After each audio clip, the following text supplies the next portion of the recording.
I do want to mention too, one thing for this year, but in about 2 months, we should have our dashboards functional. That's the crime dashboard and other dashboards that we're going to use for transparency to our community, just so you're going to be able to see what's going on in your neighborhoods, and hopefully to break down some of the apathy. Because one thing that helps in police work is having community involvement and being able to have people report crimes or incidents that might progress into crimes.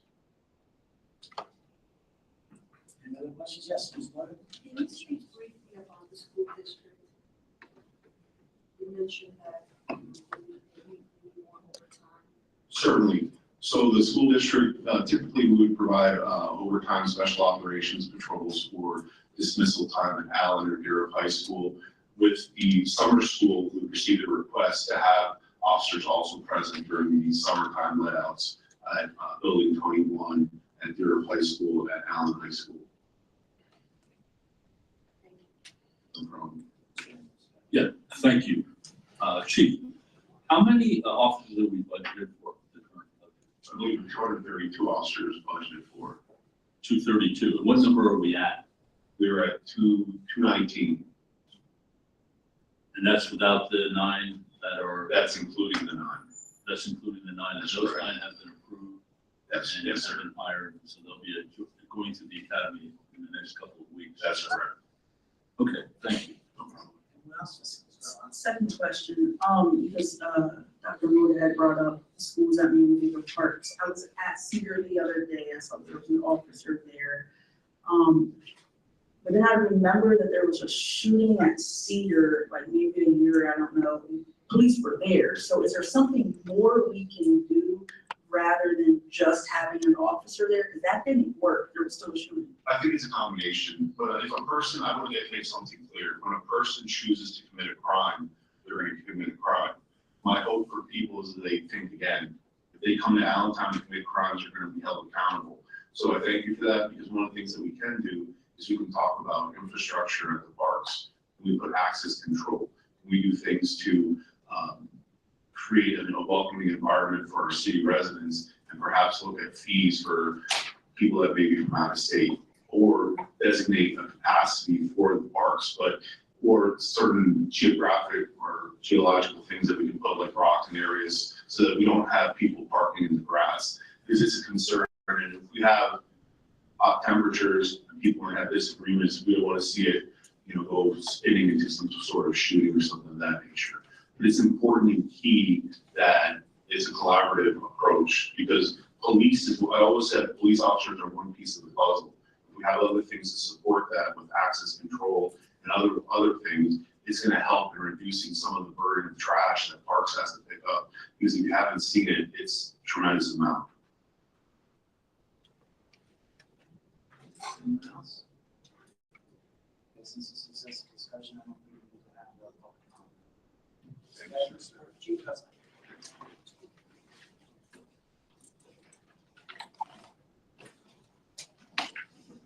Union Council, because I don't know the project for the city of Allentown.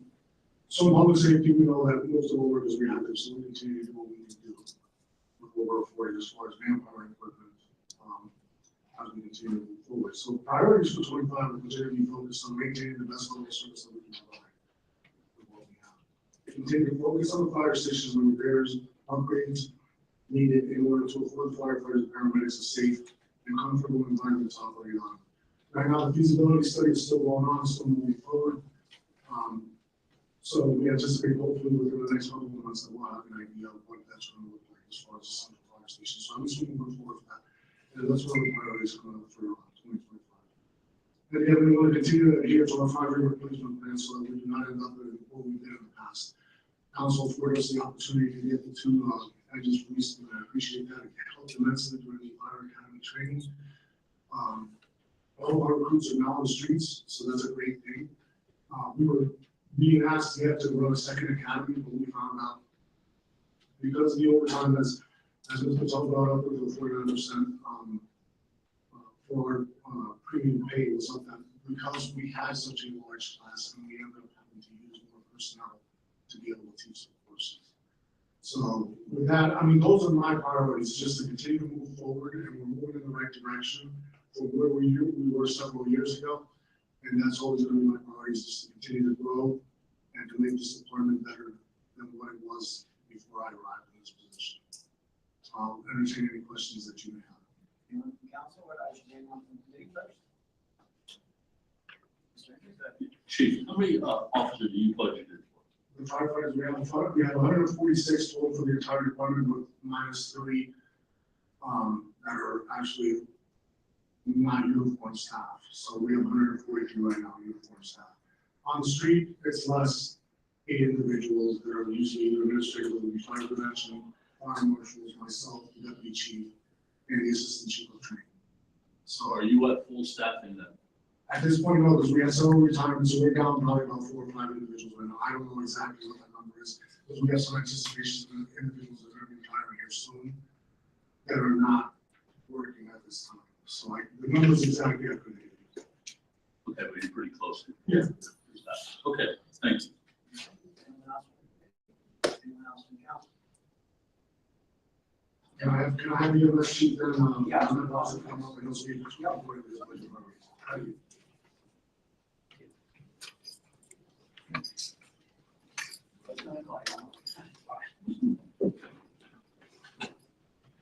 Good evening, council and the committee.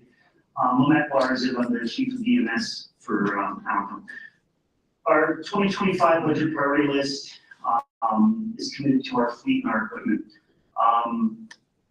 Our fleet replacement plan is just not keeping up with the demand of our service, nor is it putting vehicles in our hands in a timely fashion. We have not adjusted to compensate for delays in the current supply chain, nor have we adjusted to compensate for our usage. This case in point, when the fleet development plan was implemented years ago, we were doing around 12,000 calls a year. Now we're about 19. When we factor in things like usable lifespan of an ambulance, we're coming up with about 7 lucky years. Like we'd be happy to get 7 years out of a vehicle. Currently, we have some on the road that are about 12 and 13 years old. When we calculate the engine hours plus the mileage, the formula we're using is we figure about 45 miles for every idle hour. The one vehicle that we have in primary service has about 750,000 miles on it. They're just beat. So what we're asking for is we're asking to reevaluate how we replace our ambulances. Optimally, we'd like to see a piece of equipment every 8 months. I realize that sounds like a lot, but we have a fleet of 10 transport capable ambulances. That gives us a little wiggle room for delays, and it keeps our fleet healthy and our staff comfortable and our patients comfortable. This is a rough time of year. We've had a heat wave. We've had multiple mechanical failures based on air conditioning on. Just last week, we had to bite the bullet and keep a crew in service in an ambulance that did not have air conditioning. I can't even explain to you how hot it gets in those things.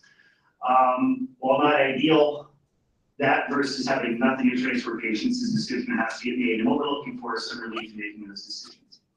Aside from that, we just asked for a utility vehicle just to move our heavy equipment with liftgate. We routinely get large fuel cans filled with non-ethanol gasoline for our special equipment. We pull trailers, our training mannequin weighs 200 pounds, things like that to move. So we just asked for that. Currently, we borrow vehicles to execute those maneuvers. Just be convenient to have something in our regiment. We share the same issues with the fire department in terms of storage and housing. We're based out of firehouses. Our fleet has grown, but the city fire stations have not. So we currently park things outside. We park things at the city garage. If we're spending $350,000 on a piece of equipment, we should have clean, secure, climate-controlled housing for it. Otherwise, we're not going to get any longevity out of it.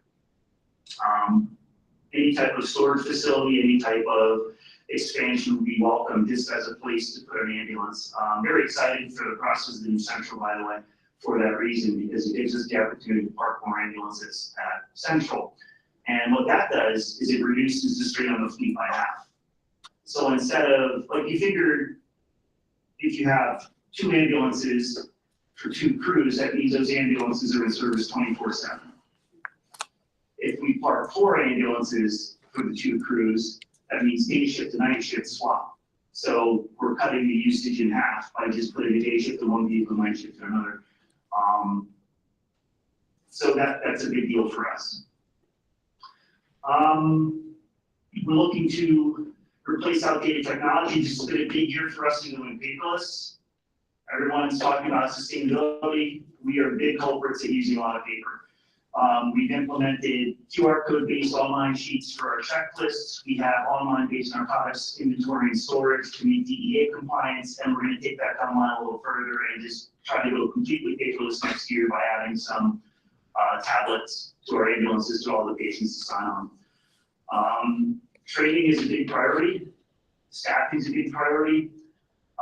In order to keep our staff on the road, we want to keep them the best trained staff that we have on the road. And those are all investments we're looking for next year. So just in brief, our priority is to provide the best care to the city. We have some minor hindrances to overcome to put us in a better position to do so. And we look forward to working through those problems. At this time, I'll take any questions. If I might, your staffing levels, how many are you down? How many personnel? 0. We are fully staffed. We have 1 long-term injury, and we have 1 retirement. He starts ERD in July, and we have 2 full-timers that have moved on to other options, and we hope to fill those positions in July. We're teetering, but right now we're rolling around with staffing. We're fully staffed. Thank you.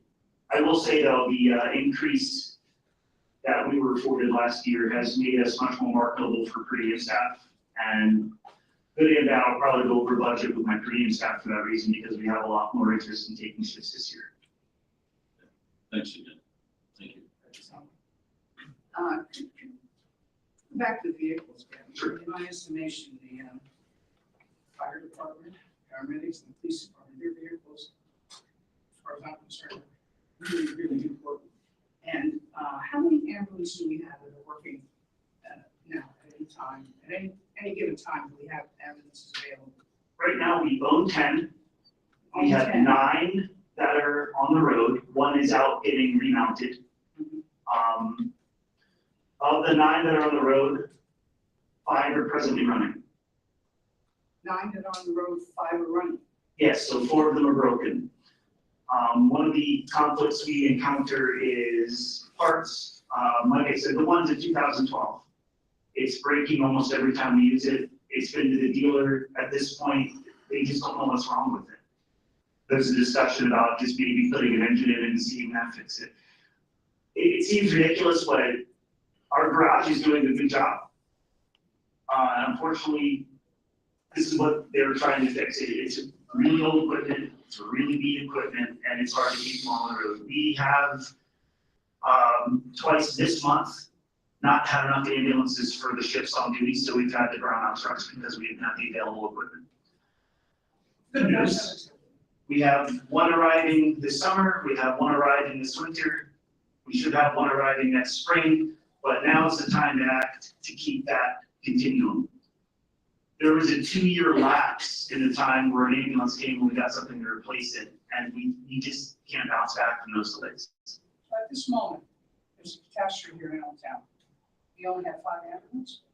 Correct, that's 1 per crew, so we would not be able to call in extra staffing. 10, 1 doesn't work, 4 under that are in the garage, and we only have 5 working ones right now. Correct. How are we able to keep at least, how many new ones do we need? Honestly, we'll be in a good position if we get 1, like I said, about every 8 months. 1 every 8 months. Yeah, that's realistically the best case scenario to keep our fleet young and healthy. And with this, you mentioned the fact that so many months they get, they go through repairs or whatever. I think you said that, I can't remember what you said. We keep them until they're on paper replaced. Like, I'll give you an example, like last budget year was a new build. The year before that was a remount. So the remounts, because of delays, gets now out getting remounted. What that means is they take the existing ambulance box, they put it on a new chassis. That saves us quite a bit of money in buying. In this case, it has not say this anytime because we've just been marred by delays, and that's everywhere. The fire trucks are about 4 years now to get a fire truck. So even if you said, hey, we'll buy 10, not gonna get them for 4 years. Life expectancy, you said basically for 7 years, and we have some. Realistically, we have one that's 13 years on route. And what did you say, how many were down with air conditioning? There's no air conditioning? Yes, we did lose, of our 5 that were working last week, we only had 4 with working air conditioning, but that has since been rectified as well. But it's, again, some of these repairs are mandates. All right, thank you. Thank you. Yeah, I just have one question. Do we still have a mutual aid contract with Citronius, correct, or no? We don't have contracts for mutually, we have designated areas within the city where the county will send the ambulance on proximity. Okay. They still come in the city, and AS comes in the city. If there's a catastrophe, it's getting handled. We have, our goal is to keep one ambulance per working group, and that's what we're trying to fix right now, because we do tier that line. In the event of a catastrophe, we can call staff in, but at this point, we have nothing to put those staff in if they call in. I didn't answer that. Go ahead. Catastrophe, that's not basically, that happens often, but there could be something, a fire over here, an accident over here. And the fact that we only have 5 operators in a city of 430,000 people, to me, I think it's unacceptable. So I really think that we as council should really look at the budget, look at how we can help to have, make sure that our vehicles are up and running, whether it be fire, police, or paramedics. I don't want to hear someone say, I had a heart attack, and then we had to get Citroni because they had, 4 of Allentown's vehicles were down. I think that taxpayers would mind paying, knowing that a lot of their money is going into vehicles, something that will save lives. And every one of these vehicles are life-saving. And you guys proved, you paramedics, I so applaud you, that when a man in a sinkhole, that should have done some new CNN news. That was unbelievable. That man had like, what, a 10% chance to live? And we have the best paramedics, and I believe putting you with things that you need and our vehicles, to me, that's a priority to me. And thank you for all that information. Thank you. Anyone else? The guys? Okay, thank you, Mr. Manager. Go ahead, Mr. Rocha. Thank you, sir. I just wanted to give the opportunity for that as well as to talk about technical services and what they're looking at for 2025. Sure. So brief. Dennis Weatherhold, Technical Services, Police Communications. I'm going to be really quick. It won't even take me 5 minutes. Next year's budget priorities are we're going to be upgrading our MBTs, our mobile computers, and police, fire, and EMS vehicles. We're continuing to move forward with changing out units that were purchased in 2013 to 2015. Those units are old. You barely can get them to run. So we're going to continue doing that. We're looking at changing out 40 units next year. And we're going to continue upgrading emergency lighting on police, fire, and EMS vehicles. As we get new vehicles in, we're adding new lighting. The newer lighting allows us to program the lighting better for response versus blocking modes. Blocking modes, it now slows down the light because what they found in studies is that the light flashing at a faster speed distracts drivers. So being that the new lights can have 2 different modes, it slows down when it's in blocking mode and it doesn't distract drivers as much. So we're going to continue moving forward with emergency lighting upgrades. Those are the only 2 things I have going that are major projects this year. So. Anybody from the city committee? Anyone from council? Thank you. So that'll conclude this meeting then.